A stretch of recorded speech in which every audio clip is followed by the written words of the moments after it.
નમસ્કાર દર્શક મિત્રો, લોક સામના ન્યૂઝમાંથી હું ભારતી સોલંકી આપનું હાર્દિક સ્વાગત કરું છું। હવે જોઈએ આજના મુખ્ય સમાચાર। શ્રી સૌરાષ્ટ્ર લુહાર સુથાર જ્ઞાતિ હિતેચ્છક મંડળના ટ્રસ્ટી બોર્ડની આગામી તારીખ 3/8/2025ને રવિવારના રોજ યોજવાની છે। ચૂંટણી જે 13 ઉમેદવારે કરી છે, દાવેદારી જેમાંથી 9 જણને ચૂંટવાના છે। એક મતદારે 9 મત આપવાના છે। જોઈએ હવે લુહાર સમાજ કોના પર ઢોળે છે કળશ।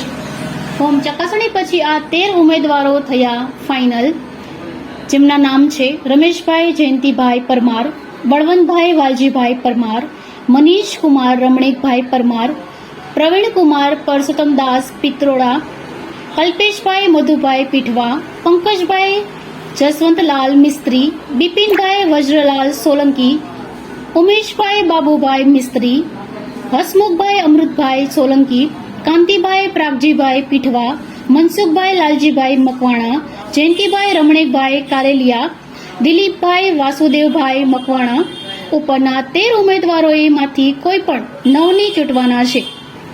હવે ફરી મળીશું એક નવા સમાચાર સાથે। ત્યાં સુધી જોતા રહો લોક સામના ન્યૂઝ।